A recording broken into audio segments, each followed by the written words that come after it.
Welcome back, everyone. Michael here with Offshore Citizen. We have been having all sorts of turmoil in the banking world lately. Talk this week about Credit Suisse, although to be fair, that has been going on for a little while. Silicon Valley Bank, Silvergate Bank, and Signature Bank in the US all going down, and now talk of a few other banks. And so this is kind of the perfect time for me to discuss with you what we're going to describe as the ultimate offshore banking portfolio. So if you want to diversify your assets across all sorts of parts of the world in safe jurisdictions that are going to give you non-correlated risks, this is the video for you. I'm going to go through all the details of places I think are good, that are bad. We'll cover, if you're Russian or something, how that might change your strategy. If you're, from some weird country, barring, North Korea, Iran, a few of those maybe a little bit different. But for most countries, this will be the case. And so let's dive in and talk a little bit about it. Before we do, if you haven't already, please hit the subscribe button. Welcome. Thank you for being here. If it's your first time, we are international tax optimization and relocation specialists. We help people form companies around the world, optimize their global tax, do international banking, relocate to other countries, get residencies, buy second passports, etc.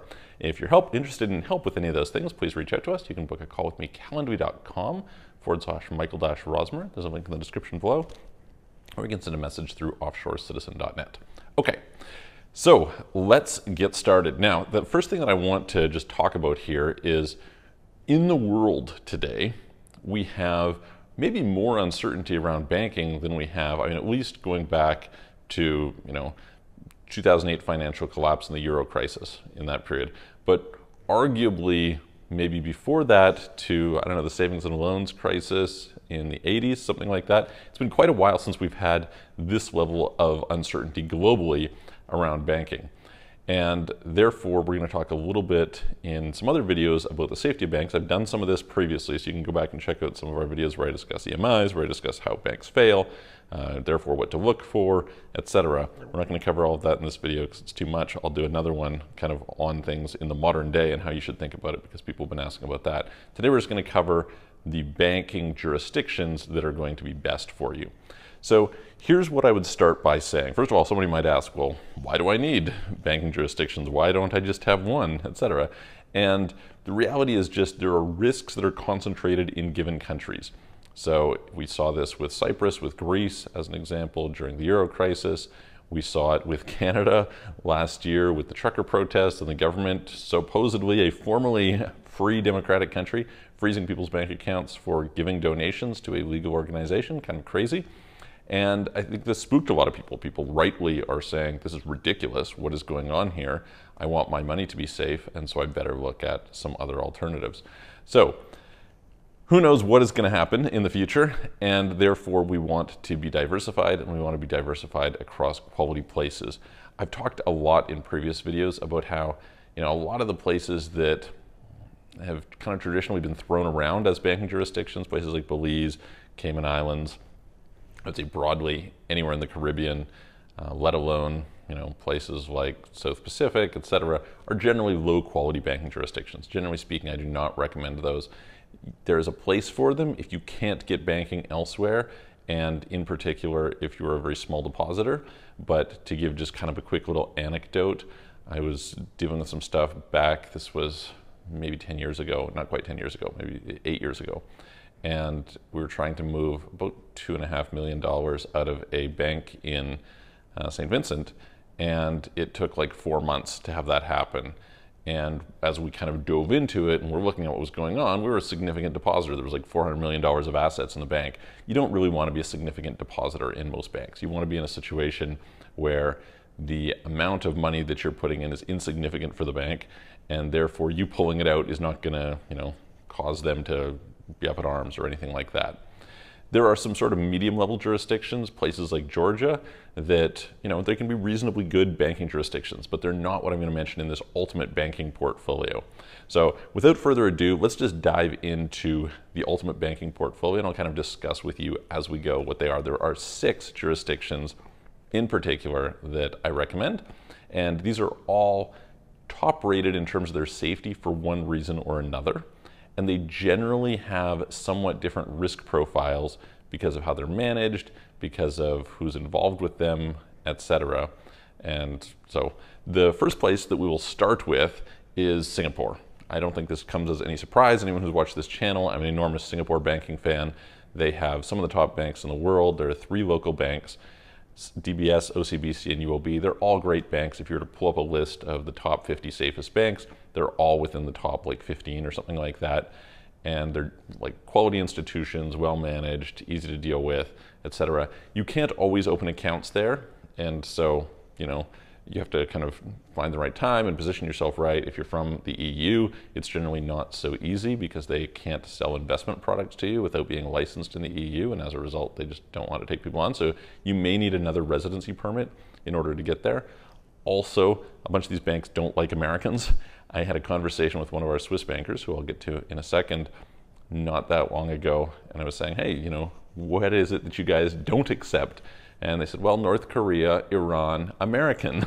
These 3 at least are not there. And frankly, the US should probably be humiliated. They should feel like, you know, why would they want to be on the same list as Iran, Afghanistan, North Korea, etc. But that is unfortunately the environment they have created. There are some Swiss banks who will take Americans, but it's a little bit different trying to get banks as an American than as being from somewhere else. So one of the biggest hacks you can get is to go and get a second residency in a country that is more friendly.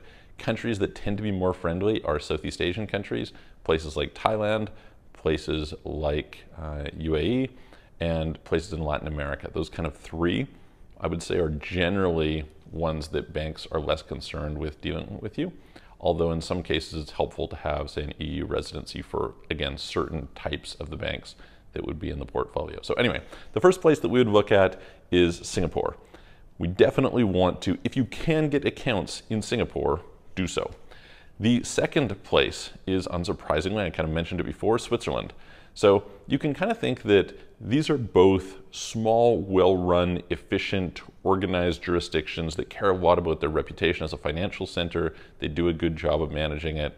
We saw with the Credit Suisse stuff that the Swiss central bank come out and said they were willing to provide liquidity to support the banking system. This is a really important part of what's going on, is not just is the bank itself safe, but what is the deal in terms of the support that they will get from the broader banking ecosystem and the central bank. If you have a strong central bank who can print money, then you have a lot of defense, as we saw in the case of Silicon Valley Bank. You know, the Fed, well, in this case it was FDIC, but the Fed has the ability to come in and back local banks, and that gives a profound advantage over something like a Cyprus bank, where they aren't able to do that because the central bank is the European central bank, and they're reliant on a third party to bail them out, which turned out not to happen. So very, very useful to be in those situations. So Swiss banking, great quality. We can get most people into Swiss banking, I would say. They tend to be pretty flexible. There's a lot of Swiss banks. And so, as I mentioned often, if somebody needs help, the one thing about Switzerland is in most cases you do need $1 million minimum. When you're talking about Singapore, you're usually talking about 200-ish thousand minimum. Depends, sometimes it can be lower, sometimes it's a bit higher, but sort of in that range to get an account there. So those are the first 2. Just a quick note on this subject of, you know, how much of a portfolio do you need? Because somebody might say, well, you know, I live in, let's just say Canada, for instance. You know, you're telling me I open an account in Singapore and Switzerland. Michael, how many banks do I need? And that's a fair question. What I would say is, if you have less than 6 figures, I wouldn't worry about anything. Like just keep your local banks, etc. If you're 6 figures, then I would say at least have 2. In other words, have your home country and have at least one other country. Now you can have more than that, but realistically, the more wealth you have, the more it pays off to spread money around. So definitely going with an option where you have at least 2 countries. I'm not talking about 2 banks, but 2 countries is wise. Usually when I'm talking about business banking, I tell people to have at least 2 banks that they're dealing with, regardless, even if they're in the same country. Because if you have issues with one, at least you have a backup. It doesn't interfere with your ability to invoice, to pay things, etc. So very, very important in that regard. If you have 7 figures, then I would say it pays to have, you know, 3 or 4 jurisdictions that you're dealing with. It's, you know, you can divide your money around fairly easily without too much risk and without too much hassle. and you're starting to come to the point where it's enough money that you can justify this. Obviously, there's a big difference between $1 million and $9 million. They're all seven figures. And so, as you grow, you would choose accordingly. So very important to keep that one in mind. Another thing, and if you get to 8 figures, I mean, you should probably have 5 plus. So that's kind of the way that I would conceptualize it in this case. Now, a quick note, because I did mention how you needed to have $1 million in most Swiss banks, 200,000 plus in most Singapore banks, etc. It's worth noting that that doesn't have to be cash sitting there. You can invest that money. So you'd invest it in stocks, bonds, precious metals, etc. In fact, they don't really want you to hold it in cash because they make fees off of you investing. So that's their whole business model. You should be prepared to do that. Okay, let's move on to the next one. The next one might seem controversial to some people because there is a certain cohort of people who view the US dollar is going down, the US is collapsing, etc. That will all certainly happen at some point in time, but we're not that close to this happening. It's actually the process of shifting over to some alternative requires enormous amounts of liquidity, and there just isn't a good alternative at this stage. So if you wanted to move away from the US dollar, the question is simply, what would you move to? People might say, oh, well, we would use something gold-backed. Well, that doesn't exist yet, and so that's going to be a challenge. We wouldn't move to Bitcoin because there just isn't the market cap to absorb the liquidity. It's a serious problem. So, maybe in 10, 20, 30 years or something possible, but certainly not in the next 5 years. You probably wouldn't move to the euro because it seems less stable than the dollar and has typically all the risks that the dollar has, so unlikely to have that one go. Chinese yuan, are you going to trust the Chinese? Probably not. And all the other currencies are too small. So basically at this point in time, we have no alternative to the dollar, and so the dollar is going to persist for quite a while. And so this brings us to the US. Okay, so the US would be the third jurisdiction that I would say it is wise to open banking in. There's some special things about the US because the US tends to push anti-money laundering rules on the rest of the world, but doesn't necessarily look at them so much themselves. And as a result, actually, some of the easiest banking that I have experienced has been US-based banking. So definitely worth getting set up with some US bank accounts. Typically, there are options in the US that you can open with like a $1,000 minimum deposit. There's obviously more sophisticated things, like you go to Morgan Stanley and put in $1 million or whatever, but there's a lot of options in the US, and so it's a relatively accessible one, and one that I would say should be added into the portfolio. And you'll just notice as we're looking at this kind of ultimate offshore banking portfolio, what have we got? Well, we've got someplace in Asia now, someplace in Europe, someplace in North America. And these are all pretty stable jurisdictions, right? It's pretty functional. You'll notice that any one of them is fairly resilient. We're not talking about going to Belize where it's super unstable. We're not going to Argentina, which is defaulted on its national debt. Diversification can often be diversification. So we want to go to places that the banking is high quality, but diverse. And we want it to be exposed. We want it to be non-correlated, so exposed to a different set of risks than we would get locally. And so the way that they think in some place like Singapore is fairly different than the way they think in Switzerland, which is fairly different than the way they think in the US. And so you're somewhat covered in that regard, which is really positive.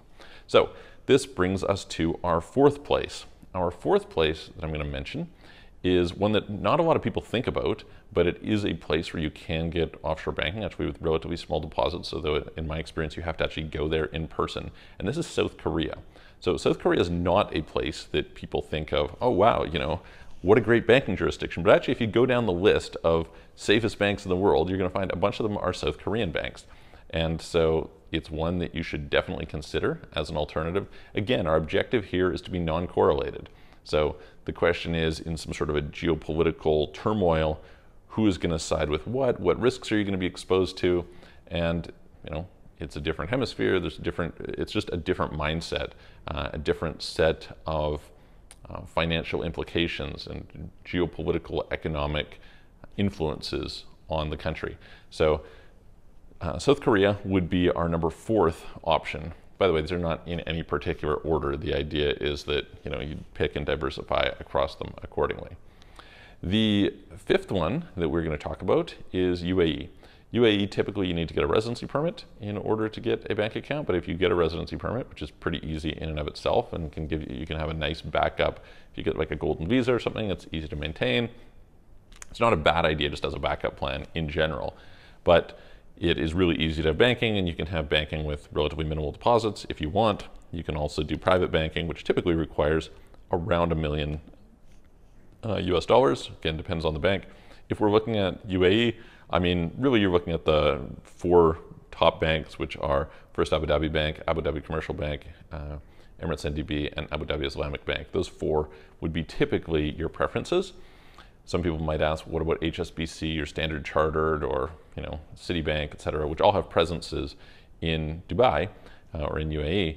But the reality is those are foreign banks. So they might be perfectly reasonable banks, but when I'm trying to get exposure to the different set of risk parameters, I want kind of local exposure, which means those 4 would be the top. The top rated safety-wise is First Abu Dhabi Bank, followed by Abu Dhabi Abu Dhabi Commercial Bank. But the reality is they're generally high-quality institutions across the board. So those are kind of the next ones to look at. This brings us to maybe like a more difficult situation to discuss, which is, well, if you pick one more, where do you go? We've got something in the Middle East, we've got something in East Asia, Southeast Asia, Europe, the US. A lot of countries you can't actually get banking as a foreigner, and so because of this, there's some limitations in that regard.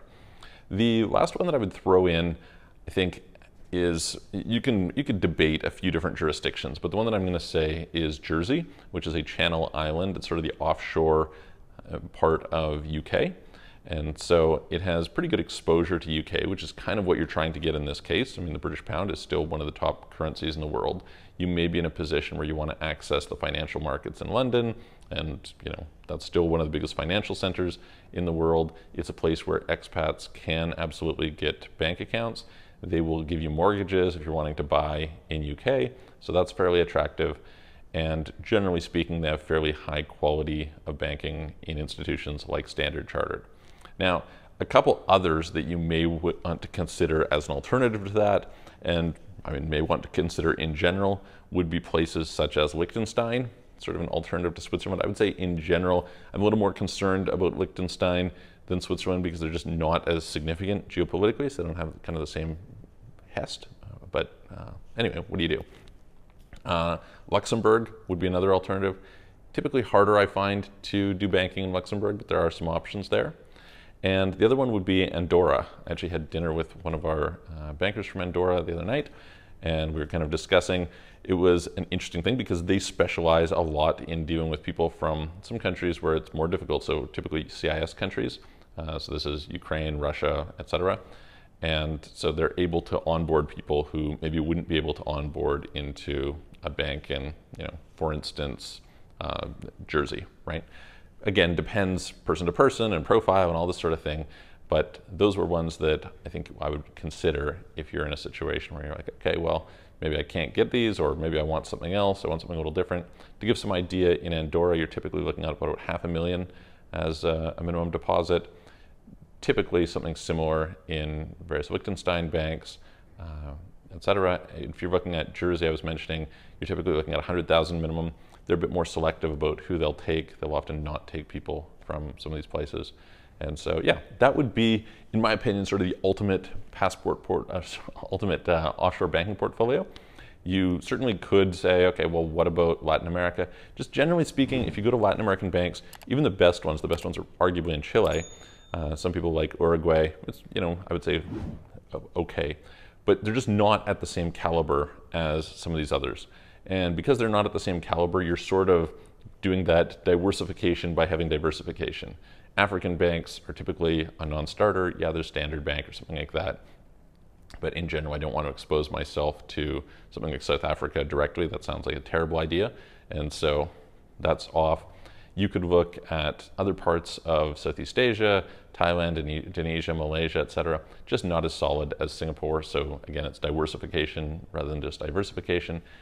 As a foreigner, you're typically not able to bank in places like Canada, Australia, New Zealand, etc. So those are off. Germany, etc. Similar, unless you're an EU citizen, in which case, maybe you would consider that. And then, as I said, these island banks are just typically not at the same caliber as the others. So those would be the 6 or so suggested banks.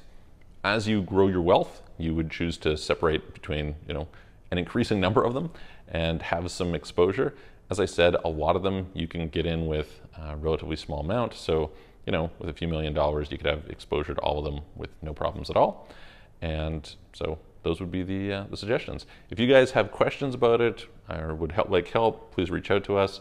Put the comments below. If you think I missed something, put it there. I would love to hear it. And I look forward to seeing you on the next video.